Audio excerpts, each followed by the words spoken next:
Sir Mangwan, saan ba matatagpuan ng mga buhaya?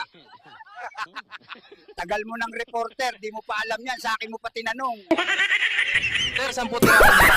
Opisina, may aircon, may wifi, may libreng kape, pero walang konsensya. Barinig kita sa mukha eh. Sir, ano pong kinakain ng mga buhaya?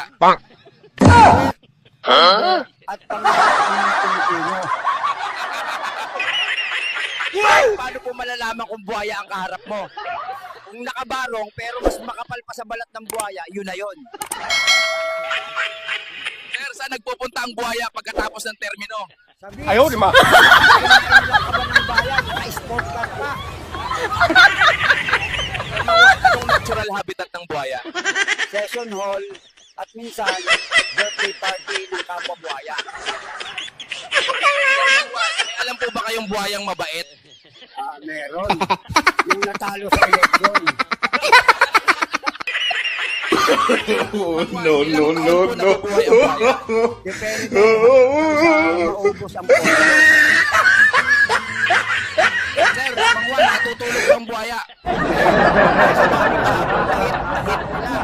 24/7, bilat ang mata. Mangwan, anong itsura ng buhaya kapag gutom?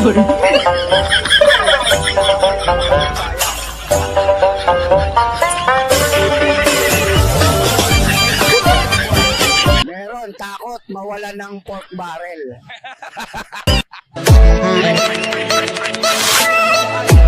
Buhaya.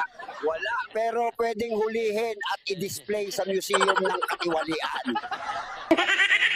Sir, Mangwan, paano po dumadami ang buhaya? Simple, isa lang kailangan. Tapos yayakin ng kamag-anak. Mangwan, saan po nag-aaral ang mga buhaya? Sa University of Corruption, may kurso sila. Kurakot, Barinig kita sa mukha eh. Mas magaling ang kami ko dyan. Tanga talaga. Kasi Kaya gusto mo akong lamunin eh. Pero Kaya nga, ikaw alam kung magaling ang tsamba mo, malakas eh. Sir, Parang Mangwan, sipit ng inchik. lumalangoy Kapal din ang po mukha ang nyo. buhaya. Oo, Pwede sa magtanong. kabilang bahay. Galing mo pala dyan ah. Hindi ko alam ah. Parang may nahamoy ako hindi maganda. Pag day off, Di totoo yan. Galit ka ba? Ang nasisira ulo. Bilang ng Sa atin- pera sa atin lang habang to. nakaputs pa. Bola lang yan. Gusto mo mamaya report eh. nag-evolve din po ba ang buhaya? Oo, dati nasa ilog, ngayon nasa kongreso. Sir, marunong po bang magpanggap ang buhaya?